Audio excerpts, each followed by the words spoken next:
விட்டு வெளியே போயிருந்த ராணா குருவி அப்பதான் தன்னோட வீட்டுக்கு திரும்பி வந்தது. ராணாஜி, எனக்கு ரொம்பவும் தாகமா இருக்கு, நீங்க இங்க உட்காந்துருங்க, நான் போய் தண்ணி குடிச்சிட்டு சீக்கிரமா வந்துடுறேன். சோனா, அப்படி ஒன்னும் நீ அவசரமா வர வேண்டாம். பொறுமையா தண்ணீர் குடிச்சிட்டு மெதுவா வா. நான் எங்கேயும் போகாம இந்த முட்டைகளை பத்திரமா பாத்துக்கறேன். பிறகு சோனா குருவி தண்ணீர் குடிக்கிறதுக்காக நதி பக்கம் பறந்து போச்சு. சோனா போய் கொஞ்ச நேரத்துல அந்த முட்டைகள் மெதுவா அசைய ஆரம்பிச்சது. முட்டைகள் இப்படி அசையறத பார்த்த ராணா குருவி பயந்து போயிடுச்சு. உடனே தன்னோட அம்மாவை கூப்பிட பக்கத்து ரூமுக்கு பறந்து போச்சு. அம்மா அம்மா, சீக்கிரம் வந்து பாருங்க, முட்டைகள் ரெண்டும் ஆடிக்கிட்டு இருக்கு. சோனா வேற வீட்ல இல்ல. எனக்கு என்ன பண்றதுன்னே தெரியல. ராணா குருவி சொன்னதை கேட்ட அவங்க அம்மாவும் பிறகு முட்டைகள் இருக்க இடத்துக்கு வந்தாங்க. டேய் ராணா, இது வேற ஒண்ணும் இல்லடா, முட்டையிலிருந்து குழந்தைங்க வெளியே வரப்போகுது, அதனாலதான் முட்டை இப்படி ஆடுது. ராணாவோட அம்மா இப்படி சொன்ன கொஞ்ச நேரத்துல அந்த முட்டைகள்ல இருந்து ஒரு ஆண் குழந்தையும் ஒரு பெண் குழந்தையும் வெளியே வந்தாங்க. அம்மா அம்மா, என்னோட குழந்தைங்கள பாருங்க. ஒரு ஆண் குழந்தை, ஒரு பெண் குழந்தை, ரெண்டு பேருமே அழகா இருக்காங்க. நான் ரொம்ப சந்தோஷமா இருக்கேன். ரெண்டுமே ஆண் குழந்தையா பிறந்திருந்தா நானும் சந்தோஷப்பட்டு இருப்பேன். அதுல ஒண்ணு பொண்ணா போயிடுச்சு, என்னால எப்படி சந்தோஷப்பட முடியும்? சரி சரி, ஏதாவது தப்பு நடந்துருச்சுன்னா அதை நாம தான் சரி பண்ணி ஆகணும். அந்த பெண் குழந்தைய என்கிட்ட கொடு. அம்மா, எதுக்காக நீங்க அந்த குழந்தைய கேக்குறீங்க? இங்க பாருடா, குழந்தைய கொண்டு போய் எங்கேயாவது தூரமா விட்டுட்டு வந்துடுறேன். சோனா இப்ப வீட்ல இல்ல, இதுதான் நமக்கு நல்ல சந்தர்ப்பம். அவ வீட்ல இருந்திருந்தா நம்மள 1000 கேள்வி கேட்பா. அம்மா, அவ என்னோட மக. அவளை நான் எங்கேயும் அனுப்ப மாட்டேன். டேய் ராணா, என்னை எதிர்த்து பேசுற அளவுக்கு நீ வந்துட்டியா? வாய மூடிக்கிட்டு பேசாம இரு. எது நல்லது எது கெட்டதுன்னு எனக்கு தெரியும். மீனாட்சி அம்மா இப்படி கோவமா சொன்ன உடனே ராணா அதுக்கு பிறகு எதுவுமே பேசல. உடனே மீனாட்சி அம்மா அந்த சின்ன பெண் குழந்தைய தூக்கிட்டு மலைப்பகுதி நோக்கி பறந்து போனாங்க. தன்னோட அம்மாவை இதுவரைக்கும் ராணா குருவி எதிர்த்து பேசினதே கிடையாது. ஆனா இப்ப தன்னோட அம்மா செய்யற காரியம் ரொம்ப தப்புன்னு ராணா குருவிக்கு தெரிஞ்சாலும் அவங்க அம்மாவை எதிர்த்து பேச முடியல.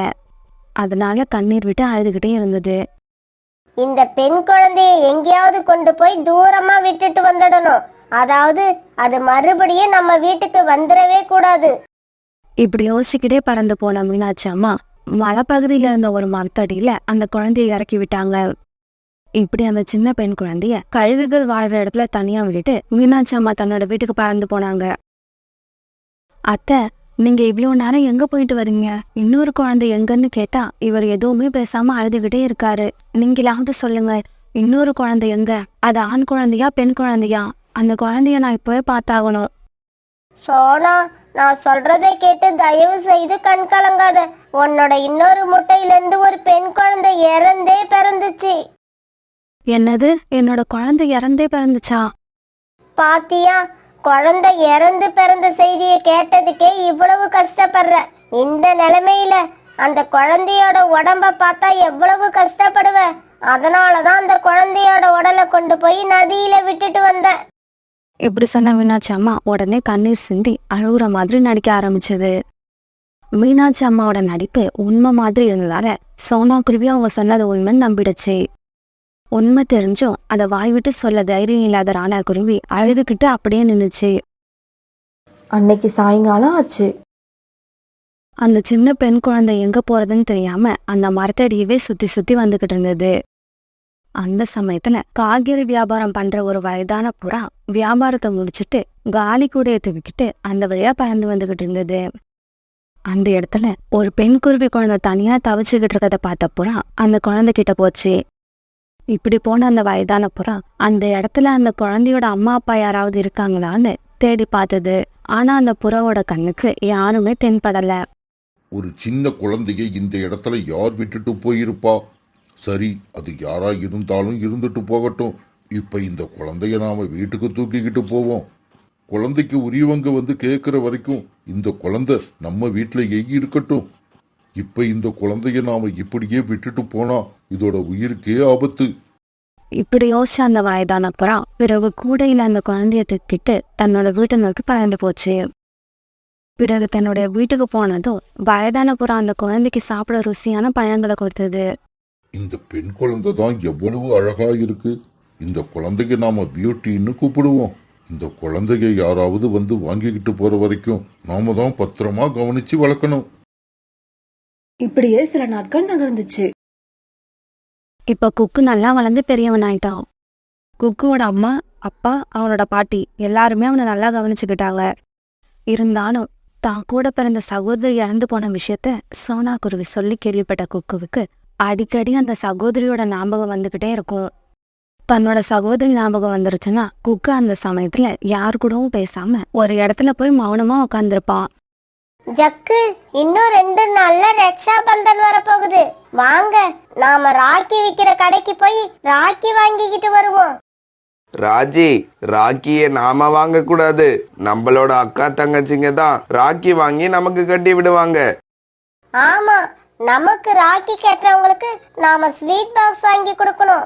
வாங்க, நாம எல்லாம் ஸ்வீட் கடைக்கு போய் நல்ல ஸ்வீட்டா வாங்கிக்கிட்டு வருவோம். இவங்க 3 பேரும் இப்படி பேசினதை கேட்ட குக்குக்கு தன்னோட சகோதரி ஞாபகம் வந்துருச்சு. உடனே அவன் கண்ணீர் விட்டு அழுதுகிட்டே நின்னான். டேய் குக்கு, ஏன் இப்படி அழுவுற? என்னாச்சு உனக்கு? மிட்டு, உனக்கு விஷயம் தெரியாதா? குக்குவோட சகோதரி பிறக்கும் போதே இறந்துட்டாங்க. அதனால குக்குவுக்கு இப்ப சகோதரியே கிடையாது. குக்கு அதை நினைச்சுதான் அழுவுறான். இப்படி பேசிக்கிட்ட குக்குவோட நண்பர்கள் 3 பேரும் பிறகு அங்கிருந்து பறந்து போனாங்க. குக்கு தன்னோட வீட்டுக்கு அழுதுகிட்டே போனான். டேய் குக்கு, என்னடா ஆச்சு? எதுக்கு அழுதுகிட்டு வர? பாட்டி, என்னோட நண்பர்கள் எல்லாருக்கும் ராக்கி கட்டிவிட சகோதரி இருக்காங்க. எனக்கு மட்டும்தான் இல்ல. நான் ரொம்ப பாவம் பண்ணனவன் போல இருக்கு. அதனாலதான் கடவுள் எனக்கு சகோதரியை கொடுக்கல. டேய் குக்கு, அப்படி இல்லடா. சகோதரி உள்ளவங்க தான் பாவம் பண்ணனவங்க. சகோதரி இல்லாதவங்க கொடுத்து வச்சவங்க. உன்னோட சகோதரி இறந்ததை நினைச்சு சந்தோஷப்பட்டுக்க. இல்ல பாட்டி, உங்களுக்கு ஒண்ணுமே தெரியல. நீங்க முட்டாள்தனமா பேசுறீங்க. இப்படியெல்லாம் பேசுனீங்கன்னா அப்புறம் நான் உங்க கூட பேசவே மாட்டேன். மறுநாள் பொழுது விடிஞ்சிச்சு. பொழுது விடிஞ்சு ரொம்ப நேரம் ஆகியும் அன்னைக்கு அந்த வயதான புறா ஏந்திரிக்கவே இல்லை.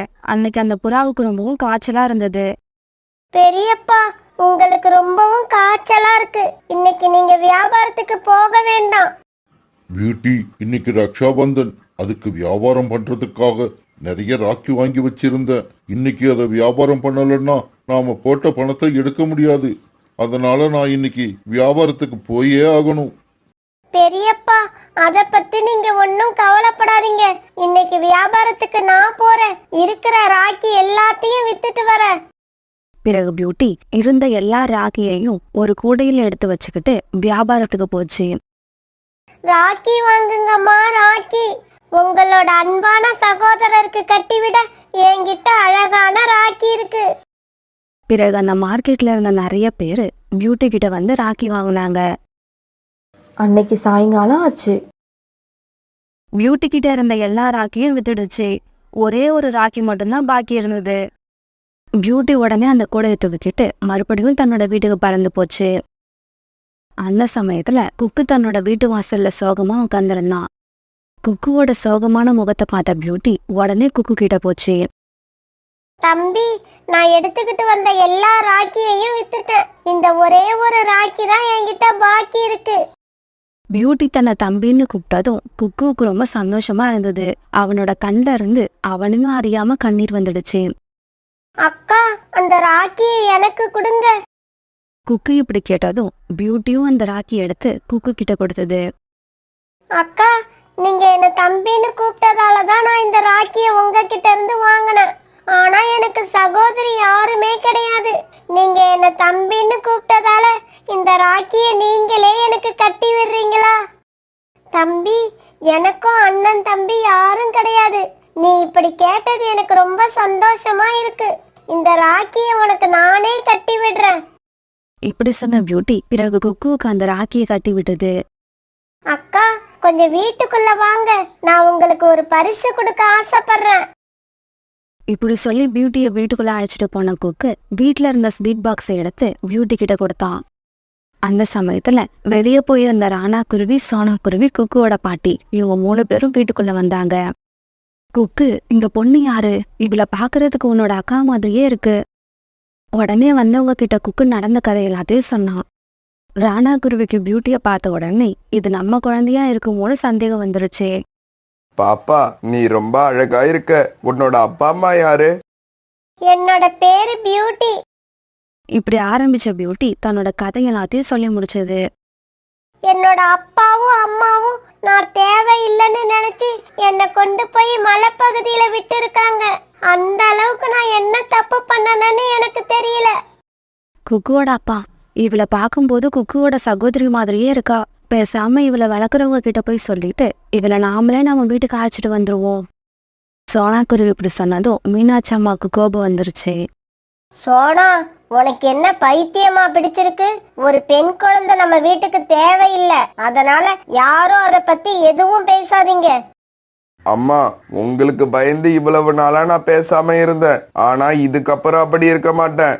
சோனா, பியூட்டி வேற யாரும் இல்ல, இவ நம்மளோட குழந்தை தான். இவ பிறந்த உடனே அவளை மலைப்பகுதியில கொண்டு போய் விட்டுட்டு வந்தது வேற யாரும் இல்ல, என்னோட அம்மா தான். இதுக்கப்புறம் குக்கு தனியா வாழணும்னு அவசியம் இல்ல. அவன் தன்னோட சகோதரி கூட தான் வாழ போறான். குக்குவோட அப்பா, என்ன சொல்றீங்க? பியூட்டி நம்மளோட பொண்ணா? இப்படி சொன்ன சோனா குருவி பியூட்டியை தன்னோட ரெக்கையால தூக்கிக்கிச்சு. அத்தை, பியூட்டி விஷயத்துல ரொம்பவும் கேவலமா நடந்துகிட்டு இருக்கீங்க. என்னோட பொண்ணு இந்த வீட்டுல தான் இருப்பா. உங்களால என்ன செய்ய முடியுமோ செஞ்சுக்கங்க. ஆமாம்மா, பியூட்டி இனிமே இந்த வீட்டுல தான் இருக்க போறா. அதுக்கு தக்கபடி உங்க மனசை மாத்திக்கோங்க. மனசை மாத்திக்க முடியலன்னா இருக்கிற இடத்த மாத்திக்கிட்டு போயிடுங்க. பிறகு சோனா குருவி, ராணா குருவி, பியூட்டி, குக்கு அந்த வயதான புறாவை பார்க்க பறந்து போனாங்க. உங்களை எல்லாம் சந்திச்சதுல எனக்கு ரொம்ப மகிழ்ச்சி. எனக்கு ரொம்ப வயசானதால இதுக்கப்புறம் பியூட்டியோட நிலைமை என்ன ஆகுமோன்னு ரொம்ப கவலைப்பட்டேன். இதுக்கப்புறம் எனக்கு இந்த கவலை இல்ல. நீங்க தாராளமா பியூட்டியை உங்க கூட அழைச்சுக்கிட்டு போகலாம். ஐயா, நாங்க பியூட்டியை மட்டும் அழைச்சிட்டு போக வரல, உங்களையும் சேர்த்துதான் அழைச்சிட்டு போறோம். ஆமா, இந்த வயசான காலத்துல நீங்க மட்டும் தனியா இருந்து என்ன பண்ண போறீங்க? நீங்களும் எங்க கூட வந்துருங்க. எங்க குழந்தைய இத்தனை நாள் பத்திரமா பாத்துக்கிட்ட உங்களை இதுக்கப்புறம் பாத்துக்க வேண்டிய பொறுப்பு எங்களோடது. பிறகு எல்லாருமே ரொம்ப சந்தோஷமா சோனா குருவி வீட்டை நோக்கி பறக்க ஆரம்பிச்சாங்க.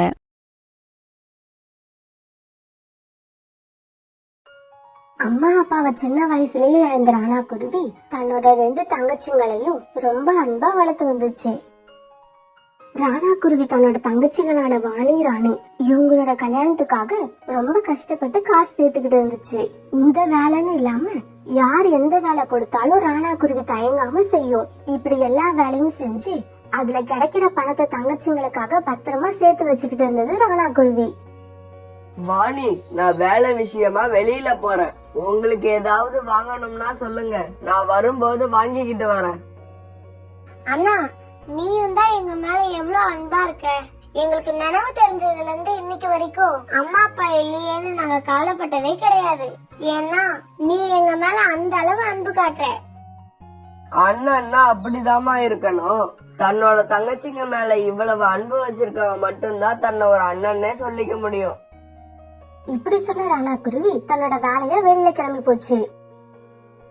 ஒரு நாள் தன்னோட வேலையை முடிச்சிட்டு வீட்டுக்கு வந்தப்ப அங்க கல்யாண புரோக்கர் வேலை பாக்குற ஜோசியர் புண்ணியக்கொடி வந்தாரு.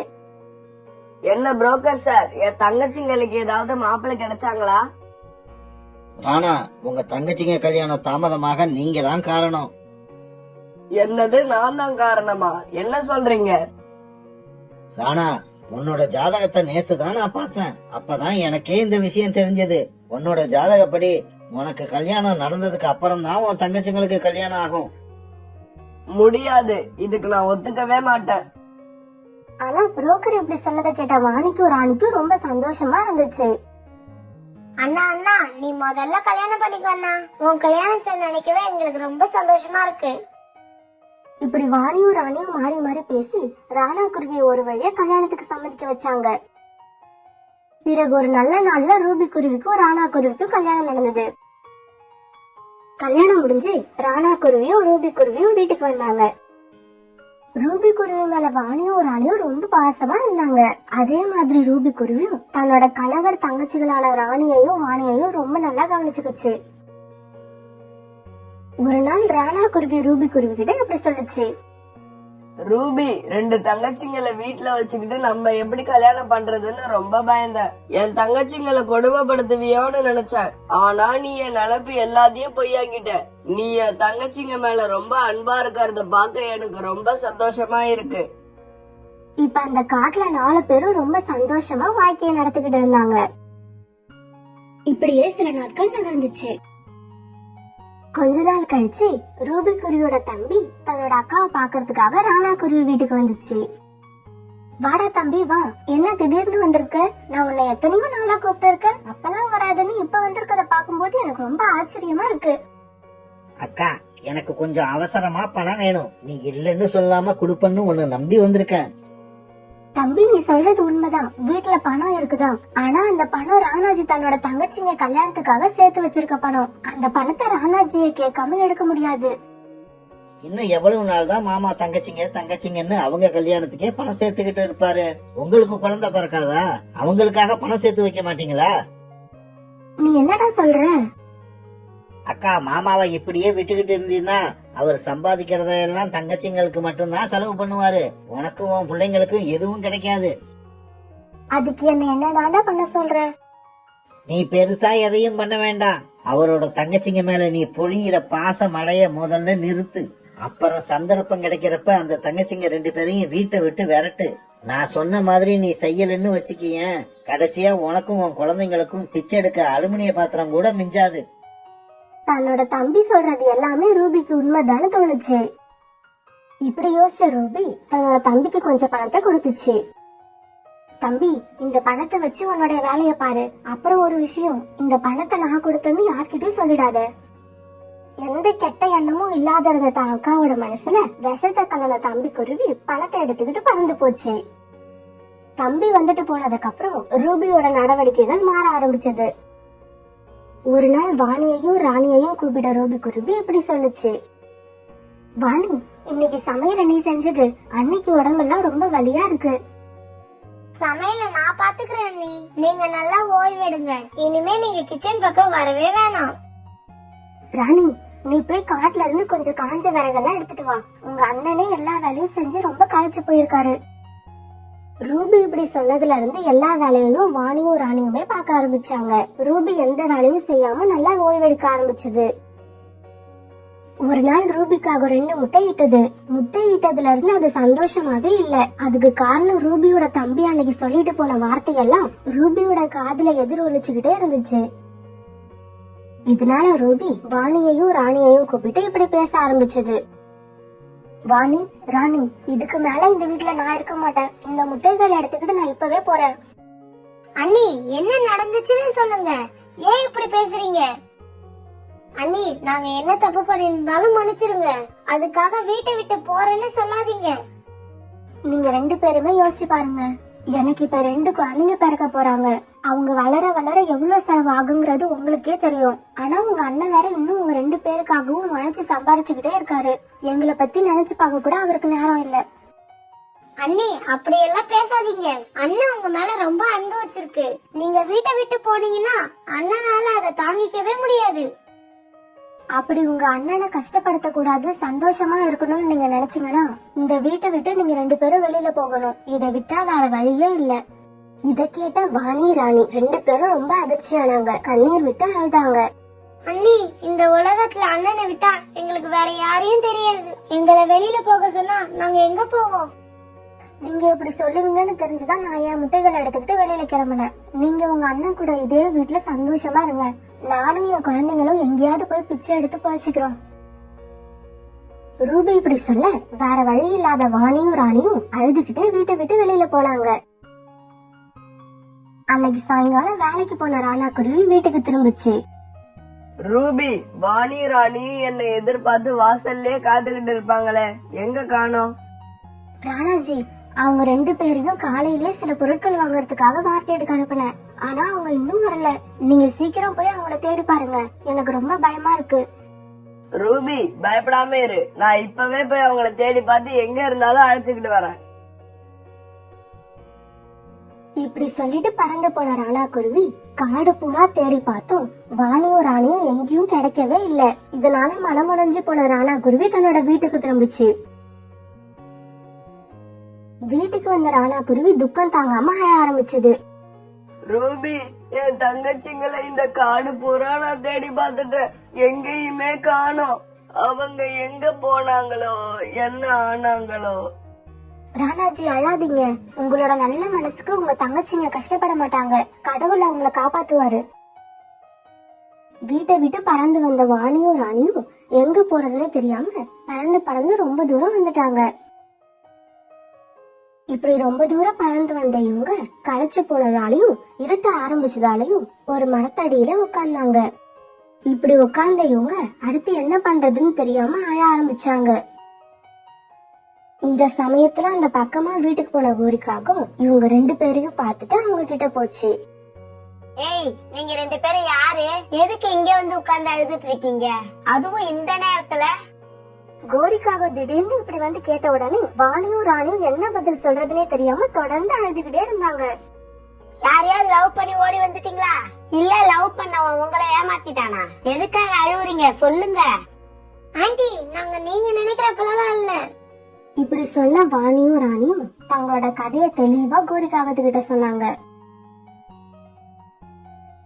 அடிப்பாவி, உங்க அன்னிக்கார் இப்படியா பண்ணிட்டா? சரி சரி வாங்க, என் வீட்டுக்கு போவோம். வயசு பொண்ணா இருக்கீங்க, உங்களை இப்படியே விட்டுட்டு போகவும் மனசு வர மாட்டேங்குது. இப்படி சொன்ன கோரி வாணியாவும் ராணியாவும் அழைச்சுக்கிட்டு தான் வீட்டுக்கு போச்சு. சரி, இன்னைக்கு ராத்திரி என் வீட்டுல படுத்து தூங்குங்க.